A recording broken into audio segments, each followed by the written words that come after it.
Hi, everyone, and welcome to your Protection Order 101 webinar series. My name is Monica. I am the bilingual advocate with Family Tree's Legal Advocacy Program, and I'm just going to give you the basics for a civil protection order this morning. Before we get started, I think there's a couple things that are important to mention. First and foremost, it's going to be important for you to know that the civil protection order process has two parts. I'm going to go over both parts and I'll let you know when I switch from the first part to the second part. And also, it's important for you to have the right paperwork if you're planning on filing for a civil protection order.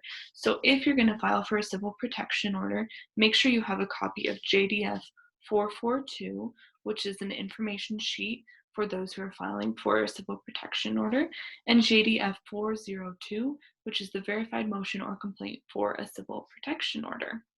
Let's get started by looking at that paperwork. A lot of the information on the paperwork there is going to be fairly basic. So you're going to want to make sure you have things such as your full name, address, date of birth, all of that information, and also all of that information for the person who you're filing that protection order against. So make sure you have an address for them, their name, their date of birth. If you don't know the date of birth, approximate a year and have all that information handy. The bulk of the paperwork and the most difficult part for a lot of people to fill out is going to be the second page of that JDF 402 form. And on that page, it's going to ask you to detail some of the incidents that's occurred between the two of you. First, on that form, it's going to ask you for the most recent incident that's occurred between you and the person whom you're filing against. And second, it's going to ask for the most serious incident that's occurred between the two of you. Third, it's going to ask for any other incidents. So do take your time on that page and just think about what you're going to want the courts to know that's occurred between the two of you. Once you're finished with that paperwork, you're going to have to file that paperwork at the courthouse at whatever county either you or the other party lives or works in. Our program, Family Tree's Legal Advocacy Program, works through Jefferson County, but there are other organizations that do provide similar services to us that are in different counties. So I encourage you to look that up for whatever county that you're planning to file in. Once you file that paperwork with the court clerks, they're going to take about 15 or 20 minutes to create your case. What that means is they'll take your paperwork, they will process that, and they'll send it up to the judge. Know that once you file that paperwork, that same day, you're going to see a judge for a short hearing on your protection order. That hearing is going to be maybe 10 or 15 minutes, but the judge is going to ask you um, to meet a certain burden of proof. You're going to have to prove that that person is a credible threat of imminent harm to your life, health, or safety in order to get that protection order granted. Note that everything you've written on your petition will be taken into consideration by the judge, but do know that you're going to have to repeat all that information orally for the oral court record. So just be aware that you may have to repeat some of that information that you wrote down. At the end of that hearing, the judge will decide whether or not to grant that protection order on a temporary basis. What that means is once that's granted on a temporary basis, the judge will also give you another hearing date within 2 weeks, 14 days of that initial hearing date, where you will have to come back, and that's seeping into part two of the process, which we'll get into in a moment. But you will come back for another hearing at that second date. And again, I'll talk about that in a bit.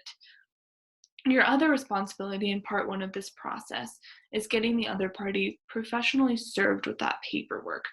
Service is just a fancy word for making sure that they're handed that paperwork and that they're aware that that protection order is in place against them. And that's generally done through the sheriff's office, through a private process server, or for anybody who's, or by anybody who's over the age of 18 who is not a party to the case.